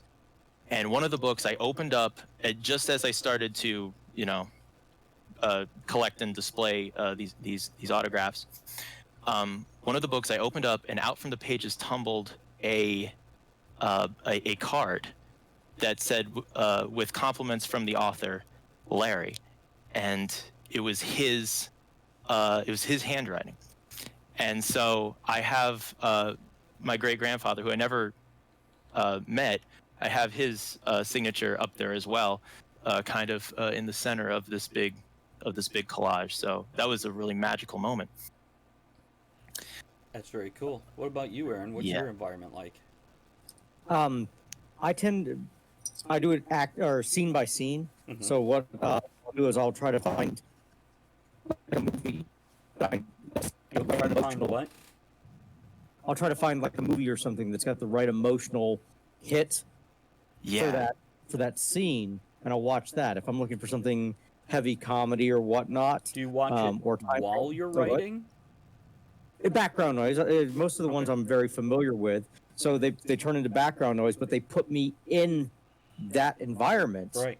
So that I'm writing there. If I want a cool sword fight scene, we're watching The Princess Bride. Of course. Which, by the way, from professional sword fighters, those are very good scenes. And by the way, if anybody's like, how do you know if it's a good sword fighting scene? Are they swinging over each other's heads, or are they actually trying to hit each other? That's how you tell. Nice. And Aaron, I remember, and you mentioned this, I think for the first time in an after show, we were like really, really recommending it. And because of you, I saw it on TV, and so I recorded it, and my goodness, what a fantastic film that is. I love it. Oh, you got to be like the rest of us and have 5 different versions on DVD, Blu-ray, expanded, that's my next step. By the way, a quick shout out. They have recently, with COVID, done a reading of the book with the actors. Yes. And by the way, it's not all the same actors acting all together. It's different actors playing different roles and just doing a reading, like a narration, like an audio book together. So you'll have 2 or 3 of them doing, and I don't know if they do the whole book or just this chapter or just this scene or how it works. I have not heard it yet, but yeah. Well, what a creative thing.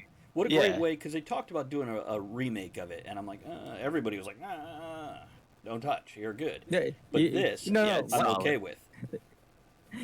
There are only so many parts in this universe. Why ruin one pair? Yeah. What was that? From the movie, there's only so many perfect breasts. Oh yeah. Why ruin one pair? The same can be said for that movie. It's like your crackles are censoring you. That's pretty funny. So, but no, we heard you the second. In my environment, as I said, I have a window here, I have a window here. I do enjoy the cats, so they get in the way of the keyboard. But just in front of me here, what you guys can't see, whenever I would go to a sci-fi or literary convention, I would do one of the green screen photos with me in a costume and whoever I hung out with most that weekend. So I have pictures, and there's Andrea in most of them, but yeah, they're just different group shots with me at that, and that's an inspiration. Then my whole environment here, the whole tavern feel to the room itself, is set up for a place where I'm relaxed enough, but I do keep my back to it for the most part, so I don't get too distracted by it all. Now, when streaming, this has been a mixed bag, and it takes some getting used to, and there are times where I have to ignore the folks hanging out with me while I get a little writing done. And that's what I call a writing burst. And when I do that, I lower all the chat so I can't see anything. And I write till I hit 500 words, which usually takes me 13 to 18 minutes, 15-minute average per 500 words. And if I figure I could do that twice an hour, that's still hitting my 1,000 word an hour. Very good. I think what you've achieved, Travis, is a fantastic structure that begets productivity, and creating those good habits will put your mind into that frame that it may as you move toward it, as you move toward beginning your habit or your writing ritual. uh I bet the mind just like starts already working in the background, flexing its There's creativity there's been times as parts I'm of it. chatting, you'll hear me trail off, and you'll see me like looking towards where my notes Hmm. would be if I don't have any, and then I'm just like, hold on, and I'll start typing Yeah. because yeah, it absolutely Yeah. happens. Now, music Yes. for me is very helpful. Complete silence, not so much, but it's somewhere between the two of you in Mm. that I will pick certain music for writing certain things.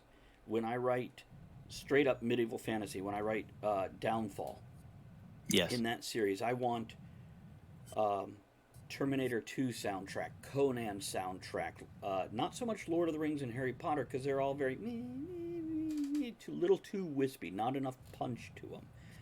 But when I'm writing Silver and Smith, I could totally put on Marilyn Manson and Metallica and some other stuff, but usually I don't like words in the music, at least not words I can understand. So, for example, Indian music is fine because I don't speak Hindi.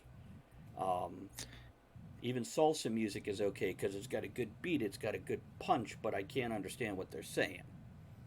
Yeah. It I doesn't, agree with you. yeah. I agree with you. For editing, for me, I'll put on music only for editing. I will put on music to illustrate, um, and that can. It seems like that can be anything. Hmm. Sometimes I'll theme it just for fun. Uh, but for editing, I would do, if I do music, then it would be instrumental stuff. So for Winslow, I would find all sorts of like sailing music, like like Pirates of the Caribbean, I can help you or out with that. I got a lot of shanties. oh, fantastic, man! I love a good shanty. I actually, what's fantastic is my dad was in the Navy, and he at one point was in Nova Scotia, and which is where Winslow Hoffner's Incredible Encounters takes place, and he brought a CD, which is so nearly impossible to find. Oh my gosh, I have it. Oh my gosh, Songs of the Wooden Boat. Yep. This is fantastic. And he brought it back, and I copied it a million times. I found like one on Amazon, and so I bought that, and I think this is it. So this was when I got this in the mail. This was the first time I saw the actual cover art, because what I ultimately got was just so many copy parts. But yeah, Songs of the Wooden Boat, and it's a compilation of Nova Scotia sailing songs. So, And boy, does that put you in the mindset. At least like listening to that, maybe not, and it is kind of part of the writing process, but not necessarily when your fingers are flying on the keys. But it's almost like you'll get the images maybe when you're listening to stuff that's lyrical, and it'll almost play in your head like a trailer for the book. I don't know if that happens for for you me, guys. it's much more of setting the mood in the Yeah, background. yeah, getting the energy. Aaron? Yeah, what do you think, Aaron? Well, so doing these things, it's all about our brains can only handle so much bandwidth. Right. We can only think about so much at a time. So when we set these things up, whether it's a CD or friggin' just setting the environment itself, what we're doing is we're saying, okay, we're going to dedicate this amount of bandwidth over here, and our brains are going to naturally try to optimize it. Mm. It's going to go, oh, okay, well, I'm thinking about Conan the Barbarian or this kind of world setting, and it's re-pulling some of that space away from the music and focusing it in on there. Yeah. It's a mental trick, is what it is. Mm. Mm-hmm. So, for this last part of the show, I want to talk about where we go for, I guess, inspiration is a word we can use here. When I was younger, and all my life, even now, I'm a people watcher. I like to watch people. And there's been many times I've been in a public area, I'll use a mall as an example, and I'll look at somebody and I'll I'd like to say I guess their story, but the bottom line is I create their story. What went on their day? What are they doing here? What was the past week like that brought them to this point? Do they look happy or sad? What's going on with them? And now, as a writer, I now take those experiences and those thoughts where I watched these people and created their stories and superimpose that type of atmosphere or attitude or tone to characters in certain situations. So I can make a very relatable scene to what I'm writing because I've experienced these moments through other people by watching them. Yeah. So, Yeah. you guys Look. ever done something like this where you go out in the real world to help trigger, form, or inspire things? Oh, absolutely. We're Frankensteining together a character or something. Um, like with the Icarus Black Notes, the original character concept for my curmudgeon was John Archer, which comes from John Archer Lejeune, friggin' one of the commandants of the Marine Corps. Well, then I'm like, okay, with Archer, the TV series going on, it doesn't make a whole lot of sense to have that name. It's like, okay, nope, it it's a Yeah. great name, but it doesn't quite work. Also, Star Trek Enterprise with Captain Archer. I never actually saw it, so There's a reason. I don't think I had cable at that time. It, I never found it to hold me the way some of the other series did. Yeah, yeah. It just CBS was one of those things that it wasn't on any of the standard stuff. You had to go actively looking for it. Right. So I was like, okay, well, if that name doesn't work, what would? And a couple 3 days ago, Hermes or Hermes Paris had a Scrooge McDuck thing, but Hermes is such a great last name. Yeah. Especially when you tie it into the Archer, things like that. You can play around with it because I can still make it Archer's call sign, just not the name. Right. So I've built this Frankenstein template that I can apply things to. And then I start looking for other pieces. Monica and I were at a Marine Corps Marine Corps birthday celebration last year. The oldest Marine present, and he had to be 85 or so. And he's an old guy. But it's amazing what you watch when the Marines hymn plays, and you've got this old guy lose 40 years instantly. And there's a scene that I'm working on now to where, yeah, the guy hurts, but I may not be as good as I ever was, but I'm as good once as I ever will be, kind of As deal. good as, let's say that again. Good as what? It's a song. I may not be as good as I once was, but I'm as good once as I ever will be, Okay. or as I ever was.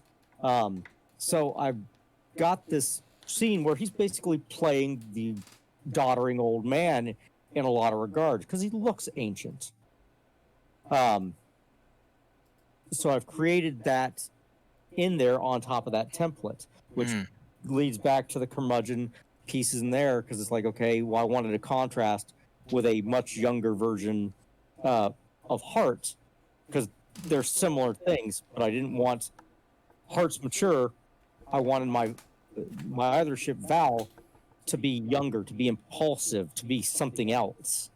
Yeah, I think that's really, I like what you said there about and you mentioned at the beginning of the show as well that your AIs have different levels of maturity, and I think that makes sense and maybe isn't something that you would immediately think of. But if it is an artificial intelligence, then they would be learning, and the more they learn, the more mature that would be. And so that's really cool. I like how you're thinking about that. Well, the more they're exposed to the people around them, the more that they're bonded. Yeah. Not spoiler. One of the things that I talk about is John's actually going to get upset when they go, "You stole the ship?" No, I didn't steal the ship. I kidnapped him. That's such a great line. Right. That's perfect. Right, because he's like, no, I'm not a friggin' thief. I'm a kidnapper. There's a difference here. Oh, I love that, Aaron. That's great. But I think thinking about this, I guess when I write, I do draw inspiration from people I know, and it's just a matter of like how much of like a watcher are you, but like subconsciously, even in like interpersonal stuff, not necessarily even sitting from afar, but like when you observe the way someone talks, like their habits, and what makes a person interesting, because you have your archetype, or like your template, as you said, Aaron. But then like what is that thing that makes them so unique? There was a mantra that we kind of had in one of my creative writing classes, that the more specific the image, the more universal the message. And which itself was kind of an inversion of what maybe a new writer might expect, or maybe just like It seems any counterintuitive. reader might expect. What was that? It seems counterintuitive, but no, I see where you're It's going with it. exactly, because you would expect, it's like I would want to make this I would want this to have as broad an appeal as possible, so people perhaps, and this could be a mistake, you might make a broad character, but really what you want to do is create a very specific character, because that's what reads as real and human. And even though someone may not know someone exactly like that, they may have some habit that may rhyme with something that they know in the real world, you know. I have found pulling from somebody I know, not necessarily the person I live with or somebody close to me, but maybe somebody I work with, and recreating them and doing exactly what you said, refining them down to one or two catchphrases, one or two Mm, personality quirks or physical quirks, and that's something else I like yes. to talk about. I love this for a tier character because it makes them instantly relatable. If you have somebody Yes. that constantly coughs before speaking, just um, uh, or if you have somebody that chews a toothpick or is always fiddling with a coin or that toothpick, or somebody who always looks like they're about to pick their nose but they're just wiping at their lip or something. This Yeah. is something that instantly, because we've all seen that person, whether in Yep. movies or in real life, we've all encountered that, and it gives your reader an instant connection to that character. So, even if it's something as simple as in Silver and Smith, I have a third tier character that he always has an energy drink. And by the way, that was directly based off John of Conquest Publishing, because he quite often has an energy drink. So the personality of the character isn't like John, but there's other things that instantly relates to him that a lot of people are going to get or understand. Um, uh I have that instantly reminds me of a really funny story. So I have a good friend of mine who's kind of into like bodybuilding and stuff, and and we were at a restaurant once, and he ordered mussels, and he was like, "Mussels for the muscles, yeah," and he's super obsessed with protein. And as I was writing a new character that appears in the second Winslow Hoffner book, he orders clams, and I'm like, this reminds me of my friend so much. And he has a German accent, and he's talking about how a machine this great requires plenty of fuel, comrade. Once that fuel is protein, and he's sucking down these clams. And I thought that was so funny, and I was like, oh, this is definitely my friend. And another character trait of that character is his obsessive reminding everyone that he has Viking heritage, that he is Viking blood and stuff. And I thought that was really funny. I was like, man, if if my one friend had this character trait, that would be just like complete the mold. And then literally after I finished the first draft of Winslow Hoffner 2, I go and hang out with my buddies, and and my friend is like, hey, guess what I found out? I'm part Viking. And he talked about it all night, and like joked about naming his first son Ragnar and stuff. And I said, this is what what cosmic what cosmic alignment is this? Total It really tangent. made me laugh. There was one time, I guess I was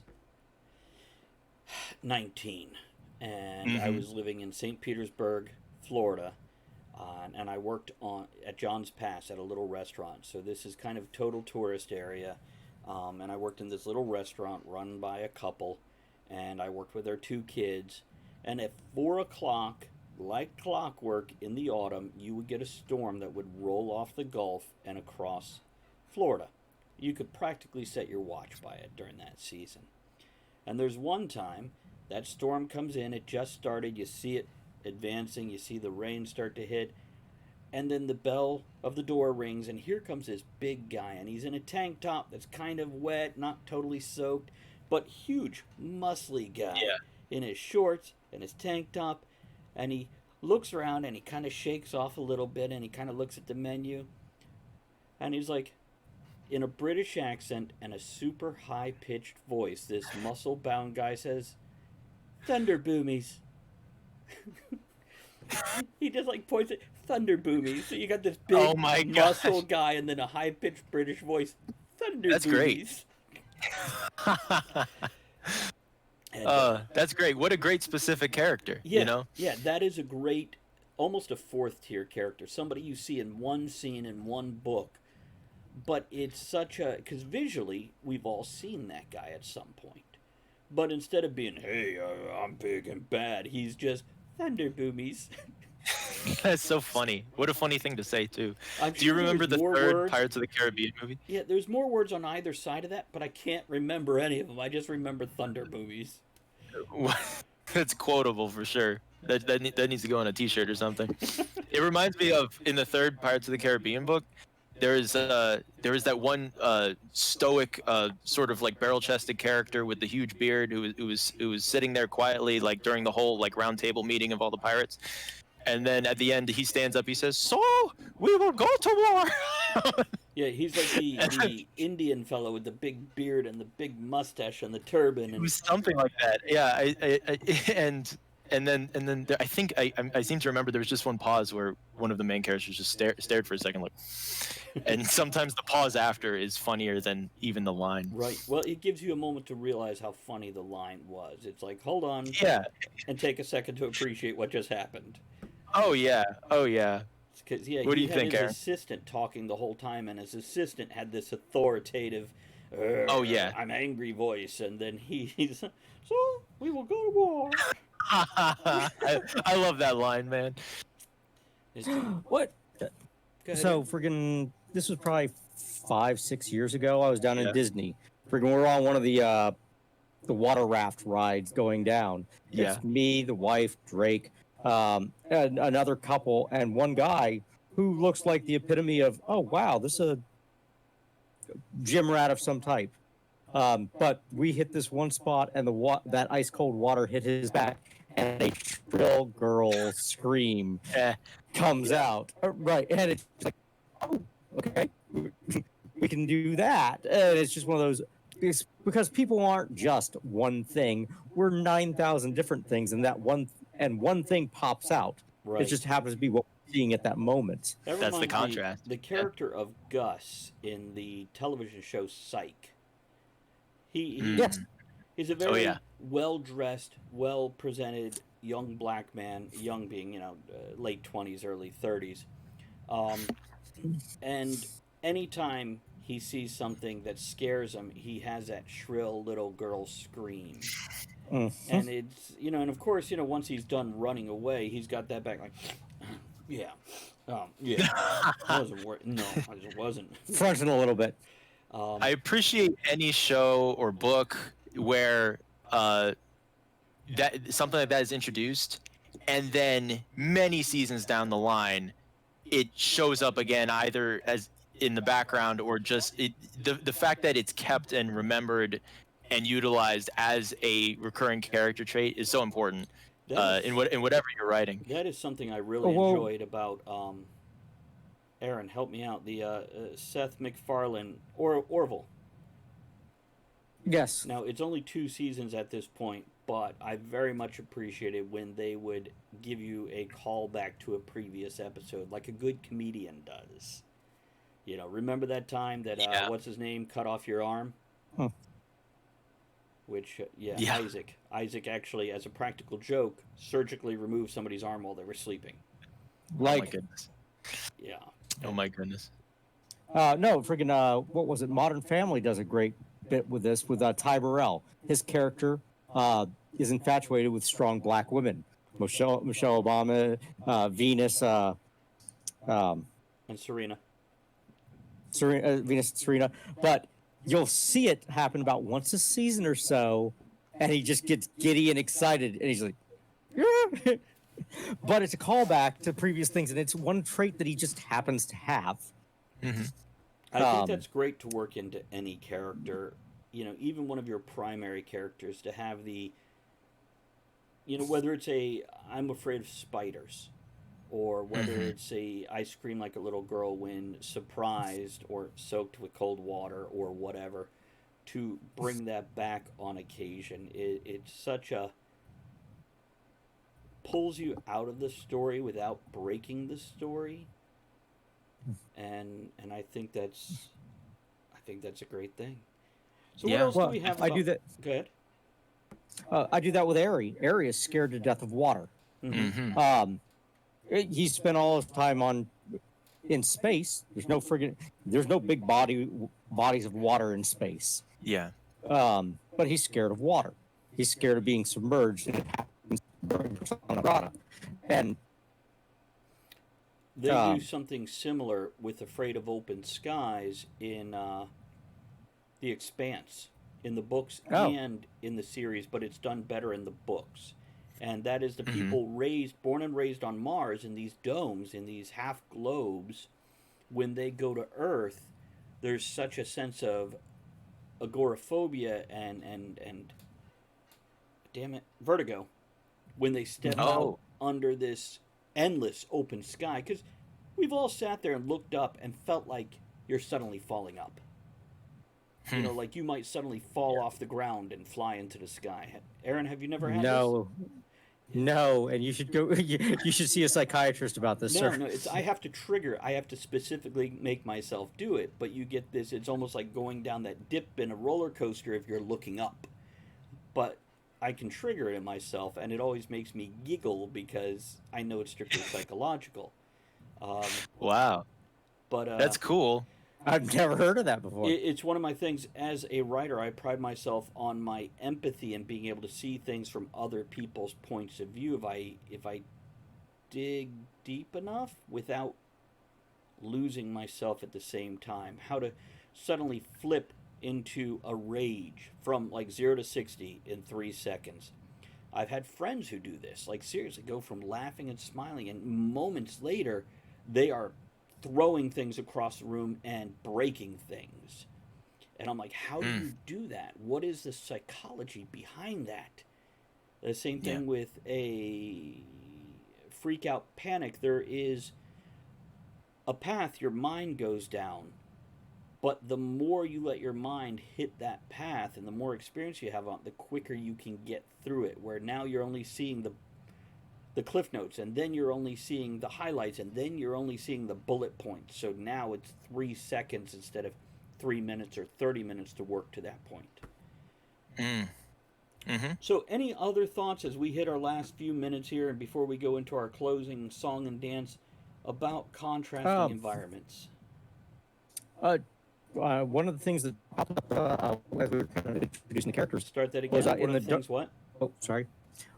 As we were talking about characters and introductions and things like that, in the Dark Sword series, they introduce Simkin, but every time he comes into the scene, they do a full description of him. They describe him to set the tone, Huh.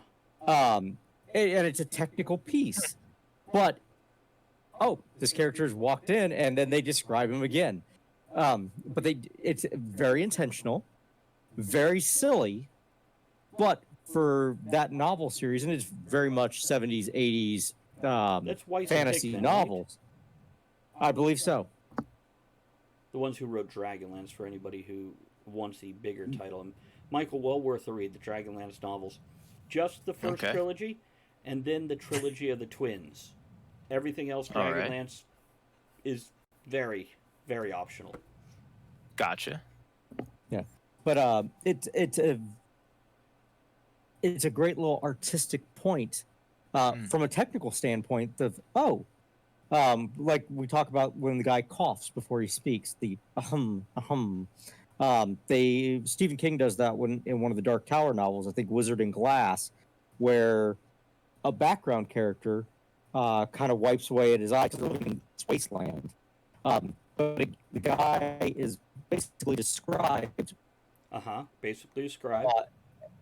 As stupid when you're looking at him, and then when our focal character steps out of the scene, we find out the guy's not. Mm-hmm. But it's you can't judge a book by its cover kind of setup. Yeah. But he's constantly wiping away at this eye, and it gives the impression of a nervous tick, which adds to the flavor that he's not too bright.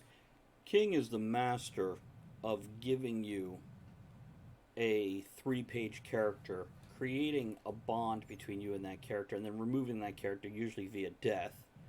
But that's something I very much appreciate about his skill set, is he can bring somebody in, give you a couple pages of quirks, maybe a little history, and then you care for him just in time to watch him die.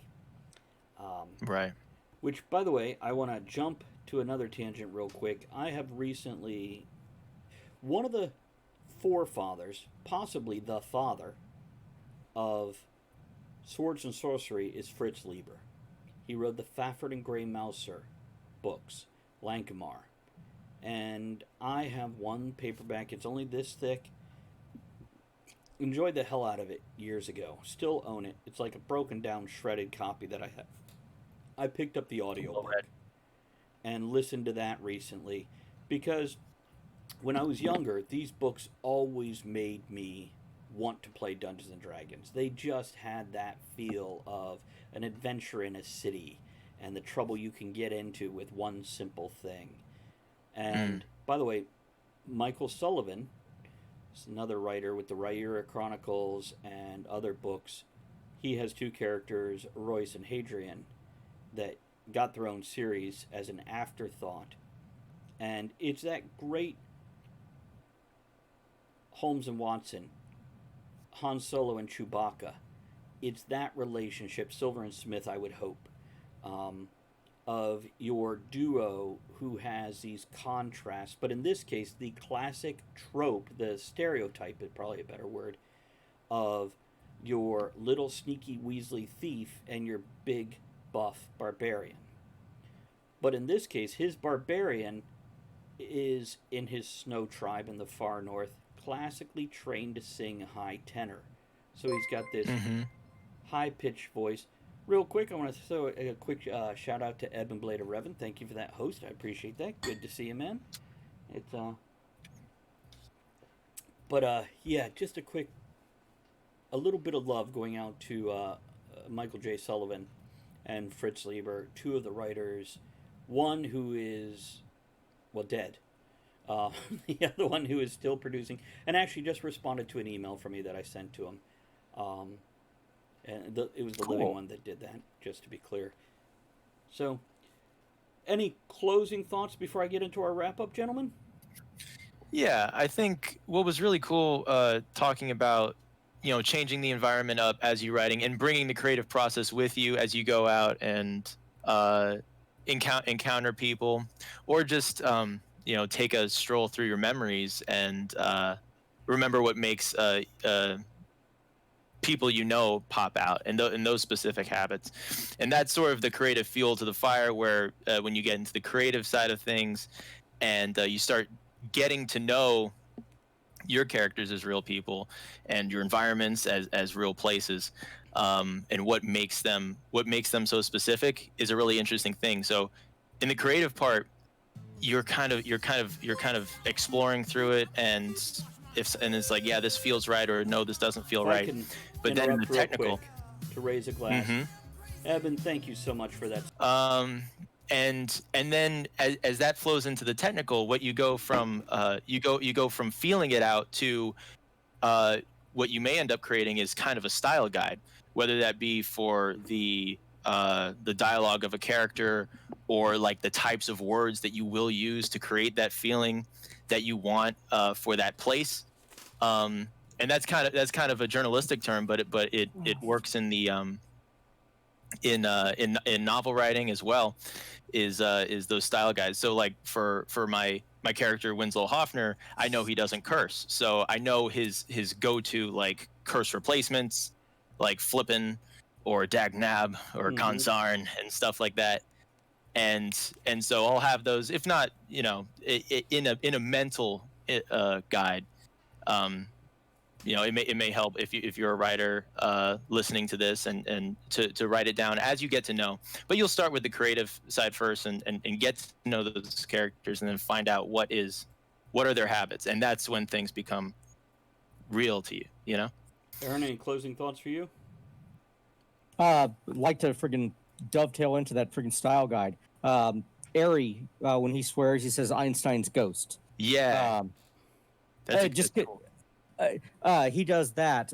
When I did Heart, I had to make sure the beta readers, hey, look for any contractions and things like this. Heart Right. never uses a contraction. Yeah. In Downfall, Harbinger, what's his name? The Rajan the Plague, the Rocairn slave master. No contractions. Right. Yeah. But it sets a tempo for the voice, and it creates a very unique voice, especially compared to Airy. One of the stylistic things that I ran into there was Airy doesn't quote Stylistic the novel. things again? Airy does not quote the novel. There's no direct quotes from him. Right. He's relaying a story, so what he remembers of himself isn't there. It's like, oh, I said something about it was similar to this. But I had to make sure that everything that Hart responded to had the correct cue on the opposite end, Right. so that you didn't get the impression that Hart was reading his mind. Yeah. Gotcha. Another thing I did, I recently have been reading via audiobook Richard Matheson. He wrote a few things that everybody tends to know. What Dreams May Come. I don't know if Michael, generational things. I remember the movie. Well, the movie is very good. The book is very good, but very different. It's almost an exploration. In the author's foreword, he basically says, everything in this book is true except for the characters' relationships. That's the only fiction in this. The rest is gained through research of different religions. He also wrote Stir of Echoes, which was a movie in the 90s with Kevin Bacon. He also wrote probably his most famous piece, oddly enough. There is a certain episode of Twilight Zone with William Shatner where he sees something on the wing of the plane called Nightmare at 20,000 Feet. That was Richard And Matheson. then He also wrote... which has been redone 3 different times. Right. He also wrote I Am Legend, which is a post-apocalyptic world taken over by vampires. So anyhow, I've enjoyed his writing. Here's why I brought him up. Almost all of it is first person. And that was written in the 70s. Now, beyond that, let's head for our outro here. I want to hit the mailbag real quick, see if we've had any emails, which I don't think we have. I'm double-checking that now. It doesn't look like anything. But, guys, do keep in mind that you can email us if you're listening to this on the podcast and you have some thoughts or input. Feel free to email us. We do check these things, and if they're relevant, read them out on stream. And that's rightnightshow@gmail.com. That's right, W-R-I-T-E, night, N-I-G-H-T, show@gmail.com. We'd love to hear from you. I also want to let you know we have a couple birthdays this week. I don't know if you guys have heard of these folks. Thank you, Aaron, for posting that. But October 4th, Anne Rice had a birthday. That's tomorrow. She has her birthday, October 5th.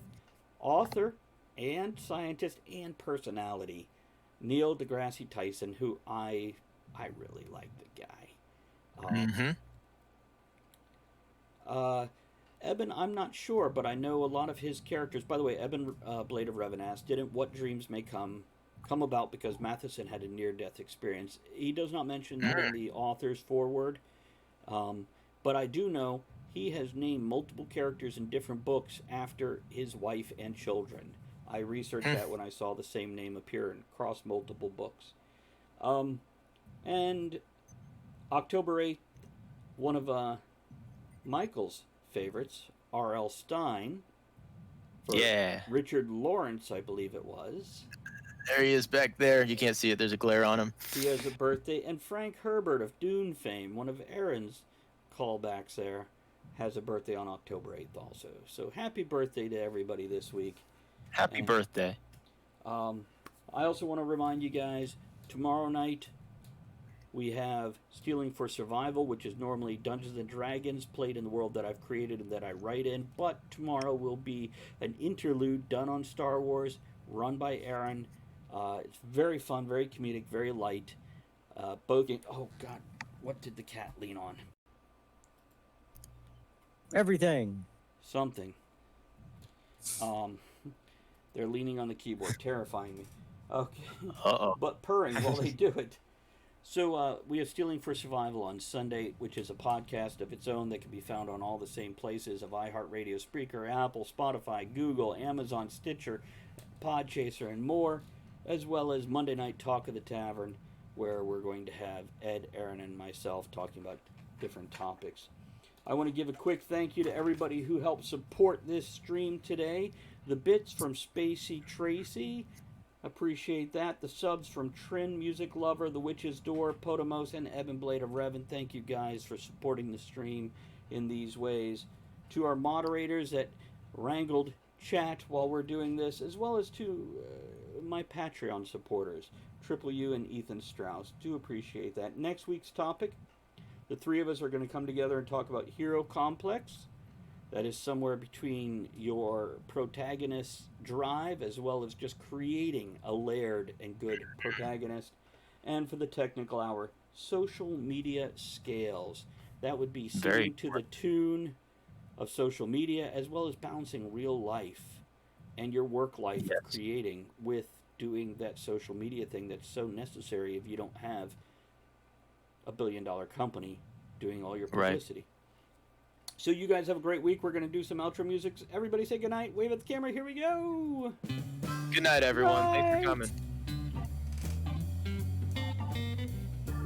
Thank you for joining author Travis I. Sivart and the other writers, content creators, and all-around amazing people for our discussion here on Writing. Join us again soon, and until you do, make sure you create with passion, enjoy the journey, and remember, every night can be right enough. Good night, everybody. Thanks for all the subscribers that showed up for the subscriber-only stream.